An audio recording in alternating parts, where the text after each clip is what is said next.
Creo que algo que es muy importante de contar historias que tienen que ver con caminar hacia la salud, que tienen que ver con política pública también, es tomar un poco de ownership, de, ¿cómo decirlo?, de propiedad, de sentir que la salud también es un trabajo que tenemos que procurar de manera personal en nuestras interacciones con el aparato médico, ¿no? Me parece muy valioso que cada persona tenga la forma de nombrar su cuerpo, sus partes, sus funciones, y que no lleguemos en una vulnerabilidad a un consultorio médico para que alguien ajeno a mí, que no sé si tiene sobrecarga de trabajo, si tiene un interés genuino, si tiene la voluntad completa de ayudar y los recursos suficientes, ese personaje tenga que decirme a mí qué es lo que me está pasando.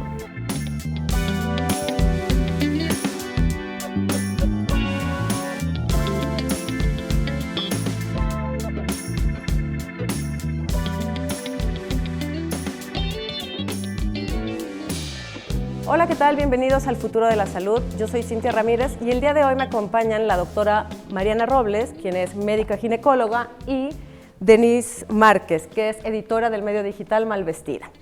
Ellas dos nos acompañaron en el Roche Press Day, en donde estuvimos platicando sobre cómo descentralizar la atención sanitaria. Esto es, llevar la atención a donde están las personas y no que sean las personas los que vayan a la atención sanitaria. Quiero empezar esta conversación pidiéndoles a ambas que creen en su cabeza una postal de cómo miran la atención sanitaria el día de hoy. ¿Cuál sería esa postal para ti, Mariana? Creo que una imagen repetida durante mi formación y mi práctica médica ha sido esta sala de espera repleta de solicitantes de salud, donde veo a esta madre de familia, a esta mujer, que casi siempre somos las mujeres las cuidadoras, las que llevamos a las mamás, a las parejas, a las infancias, y cargadas además de un montón de instrumentos para saber que vienen de lejos y van a permanecer en esa sala por tiempos prolongados, a veces indefinidos. Cobijas, cartones, algo para el lunch. Es una imagen repetitiva ver a personas que vienen de poblaciones muy alejadas para acceder a los centros donde se vive la salud. Es una imagen que desafortunadamente suena muy conocida. ¿Y para ti, Denise? Me hace todo el sentido del mundo escuchar a la doctora, porque definitivamente México es un país que tiene una estructura burocrática enorme. A esa postal yo le sumaría la dificultad de recibir información accesible. Si eres una persona que no tiene mucha experiencia en las instituciones, llevar un carnet, dirigirte hacia determinado tamiz, que tengas que ir 3 o 4 o 5 días después a un especialista, con lo que esto conlleva, ¿no? Permisos en el trabajo, parar la escuela. Si eres mamá, pues tener que dejar encargadas a tus personas de cuidado al cargo de alguien más. La verdad es que no es una postal muy esperanzadora. No, no lo es. Y me llama la atención porque ambas, al tiempo que pintan la postal, también echan luz sobre muchas de las inequidades que tiene el sistema sanitario en México y América Latina. ¿Qué cosas de estas postales y de estas inequidades sobre las que han echado luz les parece son sistemáticas, pero existe en los actores alrededor del sistema de salud la posibilidad de moverlo, de cambiar ese status quo? Creo que hay muchos pasos burocráticos antes de tener un acceso a la salud. Me parece que obtener información no solo directamente del estatus de salud de tu paciente, sino también de cómo hacer un trámite, de cómo llevar un proceso, que sea en un lenguaje claro, que sea incluso en la lengua local, porque importa, el que sea en diferentes escalas de información, ¿no? De repente lo institucional parece solamente formal cuando se habla en un lenguaje muy técnico, muy rimbombante. Creo que también el hecho de... A mí me genera mucha inquietud todavía la inequidad que hay en el acceso, porque en un sistema capitalista, claro que lo que me alcanza en el bolsillo va a ser lo que yo obtenga de salud. No es lo mismo tener cáncer en este país teniendo un seguro de gastos médicos con cobertura amplia, con acceso a hospitales y tecnología, que tener cáncer en una situación de vulnerabilidad en una periferia urbana, porque a veces nos vamos mucho a lo rural, ¿no? Esa punta de la sierra donde parece inaccesible, pero ya la periferia urbana es un reto. Ya tener el acceso a una consulta de calidad donde además tengan formación adecuada para llegar al estudio que sí salga positivo para lo que tú tienes, porque me pasa mucho en la consulta que les pidieron 1000 estudios, hicieron un gasto mayor en esos estudios y no servían para integrar el diagnóstico adecuado. La formación del personal también importa mucho. Las currículas de las escuelas de medicina deberían de tener mucha más formación en cuestiones sociales, antropológicas, económicas, porque todo eso es salud e impacta directamente en las posibilidades de un diagnóstico oportuno y de un tratamiento. Yo apostaría a que en la formación no solo de medicina, sino también de quien se dedica a estudiar biomedicina, ingeniería, que van a estar implicados en todos estos ámbitos, haya una sensibilización de clase, sensibilización de capital, que permita que mucha de esta tecnología no signifique encontrar una máquina más sofisticada con un material más caro, sino la simplificación también es tecnología, también es innovación, y abaratar estos instrumentos podrían hacer una diferencia en un país en donde la inequidad económica es la realidad. Completamente de acuerdo, Mariana. Denise, ¿cuál sería tu aproximación a esto? Fíjate que es muy interesante porque como editora de un medio tengo muchísima comunicación con población entre, no sé, 18 y 25 años, ¿no? Y en ese segmento de población, pues también hay un segmento que no es muy visibilizado, pero que es muy importante también, que es el segmento de las personas con discapacidad. Entonces, algo que me resultó súper interesante de haber asistido al Roche Press Day fue imaginar las posibilidades de tener una experiencia médica más amable y menos traumática, que creo que, híjole, para mí es como pensar en el futuro, ¿no? Yo no me dedico a la ciencia, pero en mi sueño guajiro existe la posibilidad de que ir al médico, recibir un diagnóstico y tener tratamiento para alguna enfermedad que no sea exactamente, no sé, en el mejor de los casos algo muy tranquilo, pero en alguno muy puntual algo grave que va a requerir tratamientos puntuales, probablemente no cómodos, probablemente un poco fuera de lo que vivimos en la normalidad. Escuchaba a una de las doctoras hablando, por ejemplo, de una terapia que requiere una inyección en el ojo. Y pensaba, ¿qué significa esto para una chavita o un chavito mexicano que tiene que cruzar lo que decía la doctora, ¿no? La periferia desde Chimalhuacán hasta alguno de los institutos enormes que tenemos en la ciudad, una vez a la semana para recibir este tratamiento? En mi imaginación del futuro, en el futuro también está la posibilidad de que haya más amabilidad y menos trauma en el trayecto a conseguir tu salud.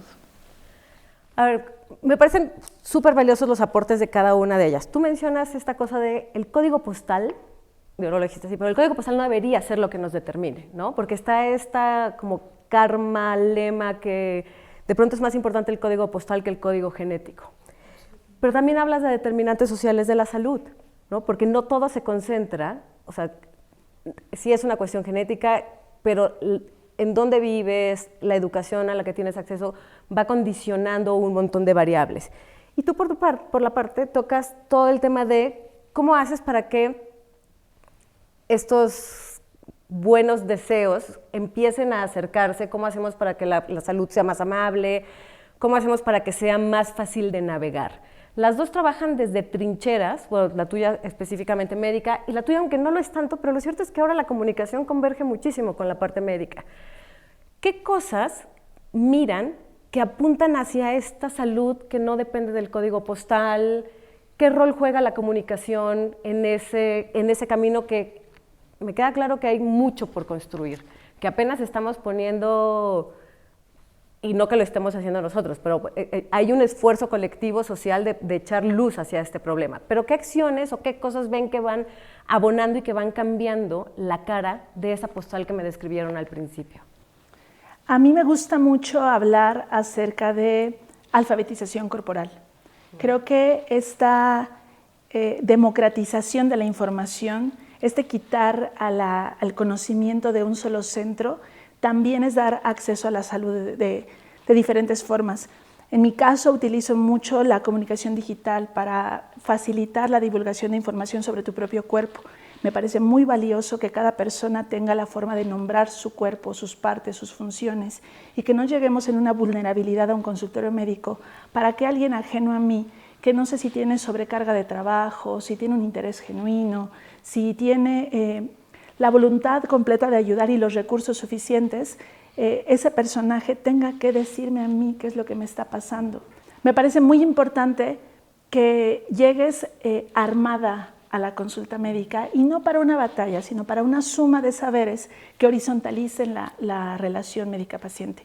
Me parece que en esta humanización, y eso fue de lo que más me llevé ese día del Press Day, que tecnología no significa robotizar, ni esterilizar, ni hacer más metálico, porque creo que es el imaginario que tenemos todos de cuando hablamos de tecnología, sino que la tecnología también humaniza y también acerca y evita incluso el desarraigo de mi lugar, ¿no? de mi cueva, de mi nicho donde yo me siento cómoda para favorecerlo. Y creo que de verdad en esa divulgación científica donde yo me apropio de mi cuerpo, te aporto incluso más a ti, profesional de la salud, información para que llegues al diagnóstico adecuado que cuando llego en una vulnerabilidad de la ignorancia. Okay, qué punto tan interesante. Denise, desde tu perspectiva, desde tu trinchera, que también es una trinchera que compartes con la doctora Mariana. Para mí, yo creo que un parteaguas fue la pandemia que vivimos planetariamente. Creo que eso nos permitió darle un rostro humano al tema de la salud y la enfermedad, ¿no? La posibilidad de conocer las historias de personas que vieron trastocada su vida, que tuvieron que inventarse toda una nueva manera de trabajar, de ir a la escuela, de buscar atención médica. Creo que en lo personal considero que es un antes y después en nuestra manera de aproximarnos a la medicina, al tema de la enfermedad y al tema de la salud también. Creo que algo que es muy importante de contar historias que tienen que ver con caminar hacia la salud, que tienen que ver con política pública también, es tomar un poco de ownership, de, ¿cómo decirlo?, de propiedad, de sentir que la salud también es un trabajo que tenemos que procurar de manera personal en nuestras interacciones con el aparato médico, ¿no? Es como que de pronto tú te imaginas, híjole, chin, estoy atravesando por una enfermedad y eres tú contra todo un aparato burocrático que no tiene rostro, que no tiene nombre, al que no puedes decirle, híjole, me estoy sintiendo así por la experiencia que estoy atravesando, ¿no? Creo que esa era la distancia con la que vivíamos y la perspectiva que teníamos antes de la pandemia. Creo que la comunicación, la narración de historias que tienen a la salud en el centro nos permitió humanizar todo este lenguaje, todo este discurso y toda esta experiencia. Y desde mi trinchera ahí radica la importancia de divulgar de una manera suave, adecuada, con términos que la gente pueda comprender, de manera accesible para que la gente pueda imbricarse, pueda realmente comprometerse en exigir políticas públicas mejores, por un lado, que claro que eso es algo que por lo menos en Latinoamérica tenemos bastante pendiente, y también, pues bueno, comprender cuál es nuestro lugar como pacientes en relación a la atención médica que recibimos, ¿no? ¿Qué preguntamos? ¿Qué exigimos? De pronto uno vuelve a su casa y dices, chin, ¿por qué no pregunté si era normal esto o esto otro, ¿no? Creo que ahí radica la importancia del periodismo en esto, ¿no? Me gustan sus reflexiones y noto que coinciden en que pasan por el empoderamiento de las personas, de nosotros, ¿no? Es cierto, incluso tú hablas de esto de alfabetización corpórea, que me parece un concepto genial, y tú de cómo te empoderas. De hecho, el concepto mismo de paciente es un poco odioso, ¿no? El paciente que llama a la paciencia y que tienes que esperar. Pero a veces, incluso allegándote de alfabetización e incluso empoderándote, no es suficiente porque hay determinantes sociales de la salud que condicionan. Entonces, necesitamos no solo que el cambio sea de allegarnos de herramientas, sino de pedirle cosas al sistema. ¿Qué cosas tendríamos que empezar a pedir y de qué manera? Yo sé que es enorme el listado de necesidades, pero también por ahí dicen que cómo te comes un elefante, pues de pedacito en pedacito, ¿no? ¿Por dónde empezamos para que sí dependa de mí, pero también que sea el sistema el que viene y me atiende? ¿Sabes? No en una cosa paternalista, sino cómo descentralizamos la atención sanitaria para que el centro sea yo y no el edificio al que tengo que ir cada mes a que me pongan una inyección. ¿Cuál sería tu...? A mí me gusta pensar en la responsabilidad de la salud como algo colectivo, cuando lo colectivizas, y creo que la pandemia ayudó mucho a eso, ¿no? Porque no era lo que yo hago conmigo misma, sino yo me cuido para no contagiar, para no transmitir. La colectivización permite entender que los entornos importan, y me encanta que tú menciones muchas veces determinantes de salud, porque creo que es algo que en medicina no se tiene bien claro, y creemos que la salud depende solo de decisiones personales. Y no solo el código postal, sino tu condición migratoria, tu color de piel, tu sexo, género, identidad, marca parámetros distintos de acceso a la salud. Y cuando no lo vemos como sociedad, nos quedamos muy cortas regalando diagnósticos como si fueran empaques individuales en las que tú te haces cargo de tu diagnóstico. Lo que yo hago todo el tiempo en mi consultorio, a mí aunque se escuche muy duro, es ayudarle a sobrevivir a mis pacientes el sistema que las está enfermando. Y creo que ahí es donde entendemos la importancia. Por ejemplo, a mí me gusta mucho hablar de parto. Yo, como ginecóloga y obstetra, hablo de nacimiento y de la importancia de lo que se genera en torno al nacimiento para el resto de la vida futura. Por eso me gustó tanto que en el Roche Press Day hablaran de hospitalización domiciliaria, porque me parece que es regresar al origen y entender la importancia de la activación inmunológica del lugar donde naces, de cómo esto tiene implicaciones para el resto de la vida, no solo de manera individual, sino de forma colectiva, menos riesgo de alergias, enfermedades crónicas, patologías autoinmunes.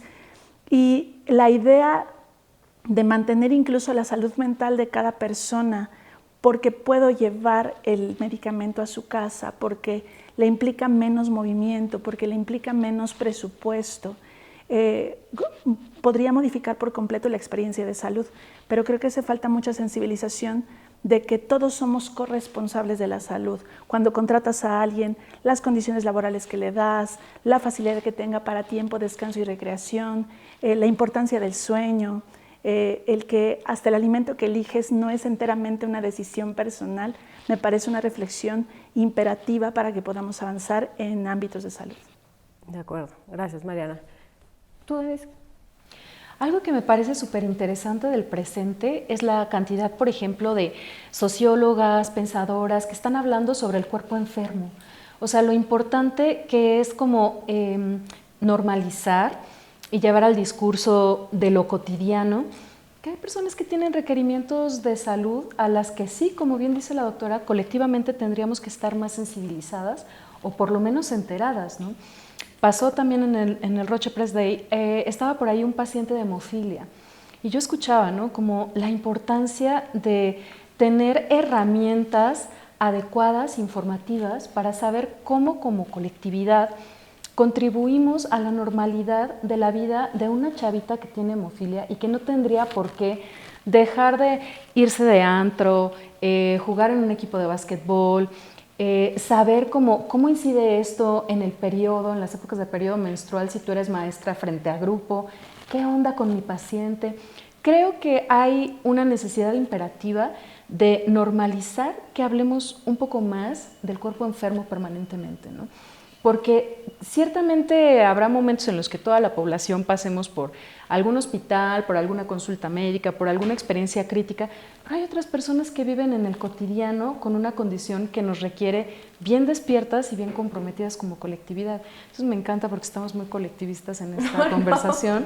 Y déjenme sumar a eso. Claro. No, porque pienso, o sea, esto que hablas de las personas que viven con discapacidad, que es cierto que decimos personas que viven con discapacidad, pero alrededor de la discapacidad no es solo esa persona, sino todo, su familia, su colonia, su colectividad. Entonces, sí es corresponsabilidad de todos. Y el otro tema bien interesante que mencionas es, de pronto, y aquí tú nos corregirás, Mariana, la declaración el concepto de la OMS de una persona saludable es como alguien que no tiene ninguna enfermedad.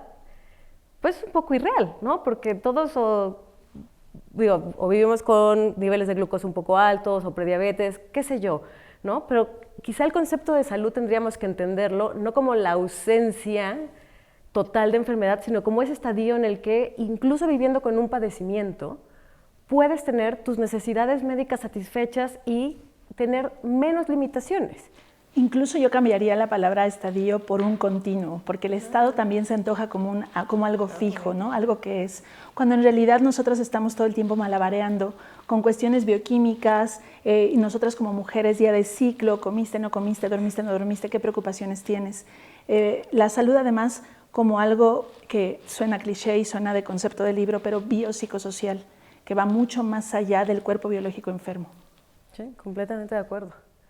Ahora, para cerrar esta conversación, este episodio 1, si pudieran cambiar una sola cosa, que les dijeran, mañana no el reglamento, sino mañana es el reglamento y mañana se implementa, para lograr una atención sanitaria más equitativa, ¿qué sería?